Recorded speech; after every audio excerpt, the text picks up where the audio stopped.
Lindsay at the Edge of Liberty, and we are now open. Edge of Liberty is open every Sunday, Mother's Day through Halloween. So happy Mother's Day to all you moms out there, and to all you kids who have moms who love plants.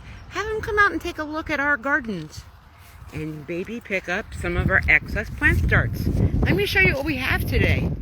We have purple sweet potatoes. We have some Keystone Giant sweet bell peppers. We have our very own heirloom cherry. Well, we can't call them heirlooms yet because I've only been growing them since 2010. But I have been breeding this cherry tomato as a descendant of our famous Califati Wonder. And these guys are ready to be part of your garden. They're very, very meaty. They put aromas to shame for sus. We're trying new this year, the Margalope tomato. This is a determinate variety. So they're gonna bush instead of vine, and they're going to make all of their tomatoes all at once. We have some of the cherry tomatoes you would have seen with us last year. The pink vernissage tomato, beautiful pink stripy tomatoes, very juicy. We have violet jaspers, dark little green stripes, purplish in variety and very smoky in flavor. And of course the Califati Wonder. You will not get that anywhere.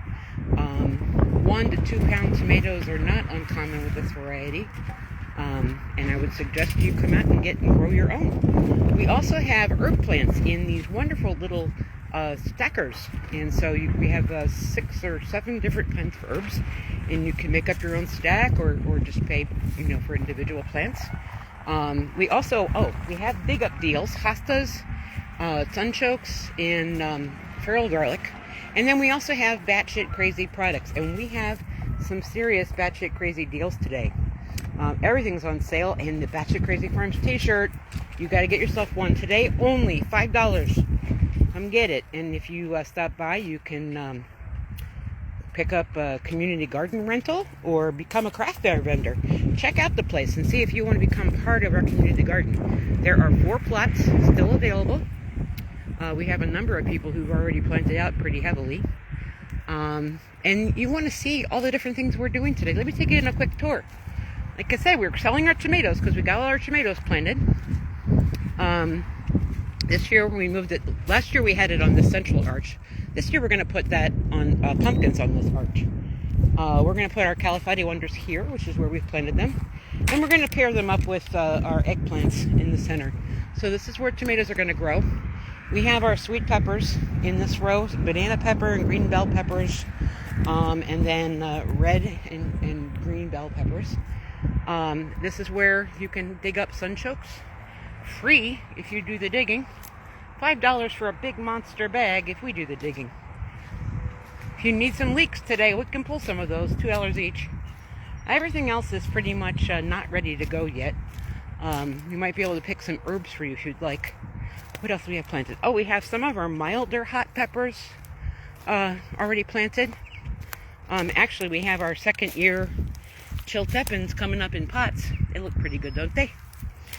We have our jalapeno, our habanero. Oh, these are not habanero red. I have to fix my labeling. These are jalapenos and poblanos. And then the cayennes and habaneros are here. We have Chinese chives. If you don't want to buy your own plant, we can pick some of that for you today. I want to show you what's going on in the pollinator garden. It still needs some work. One last trapezoid that really needs some serious weeding. But here's our chives in the corner, looking pretty good. Aster beds looking nice. We've got 2 parsley beds this year. The Mexican oregano looks like it's ready for harvest as well. Lavender's still popping up, coming back. Last year, this bed was taken over by goldenrod, so we decided, what's growing in this bed? Goldenrod. Now we had to evict the goldenrod from this bed and find our balloon flower, Monarda and Salvia. But we have Salvia's best friend, Sage, growing in pots here. Rosemary, we're still trying to decide whether or not many of these survived over winter. Working through it. The thyme's looking really good. Interesting thing I learned. I always thought you were supposed to prune them in the spring so that the foliage would keep them safe over the winter. And I thought I was going to lose this one. because I hard pruned it to make pumpkin soup for Thanksgiving. But interestingly enough, it's doing a lot better than the spring pruning. So from now on, I am pruning in the fall because it looks great. We have scallions. I'm going to have to cut these back before they flower and go to seed and make a whole lot more. I actually had to evict a lot of scallions from the garden this year. Oregano is actually going crazy, and it looks like we can pick some of that for you today too. In the phlox bed. We added some new herb boxes in the pollinator garden this year. This big old square that used to be out front by the front of the driveway parking lot. This is now all basil, 28 basil plants. We decided to use a different variety of chamomile this year, so it's in a smaller bed.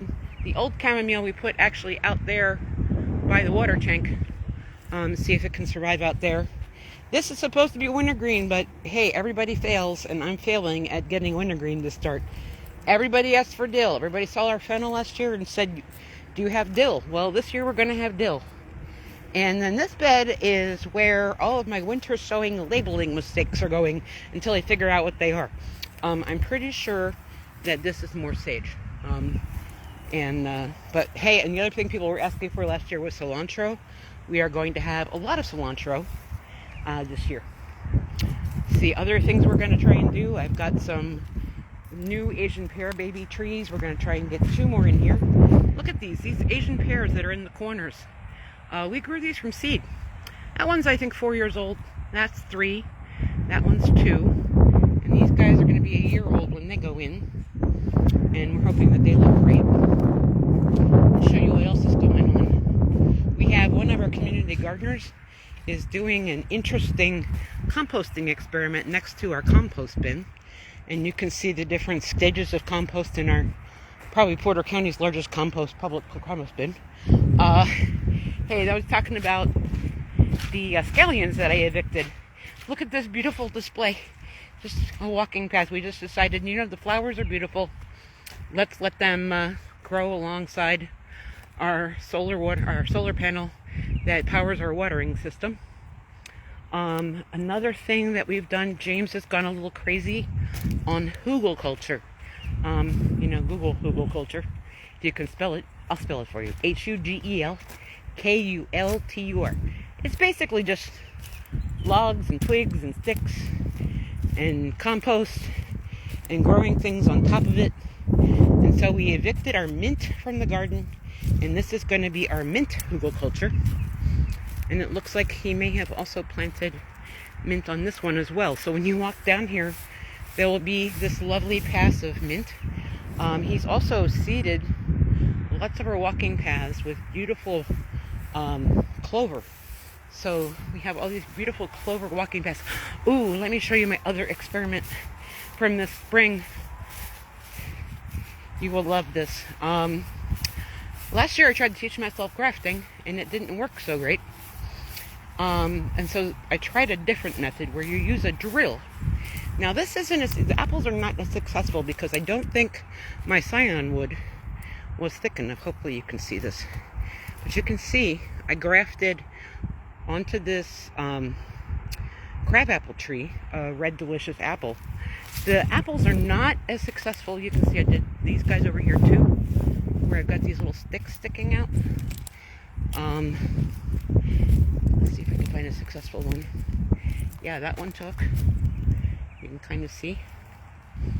But over here, we have 1 calorie pear and 3 scrub European pear trees that we've put Asian pears on. This is the calorie pear, which is a relative, I guess, it's a kind of a Bradford pear. But since no one lived here, I'm going to guess it's just a volunteer. But you can see the Asian pears are working. Over here, European pear tree, even better. We got Asian pears coming out. This guy and this guy and this guy. I am so excited. This is like 65 new branches of Asian pears. And so that good news, hopefully will counter the fact that we had some bad news, is that we will not be having any peaches in the farm stand this year. Our peach trees all budded just before the last hard frost, and every bud died, so we never got any flowering this year. But you have to come out and see. I can't really walk around and show you everything. The pond is looking beautiful. Ever since we got this solar pump, we've had the excess water going out to the pond, filling it up. As you can tell, we moved the greenhouse over, so we have a much bigger area for next week's craft fair. We have room for, 8 vendors here, as usual, 14 around the tree over there. It's gonna be beautiful. Come see for yourself. I know it's a windy, dreary day, but it's Mother's Day. Take Mom for a walk. Come get her a plant. Thanks. Bye.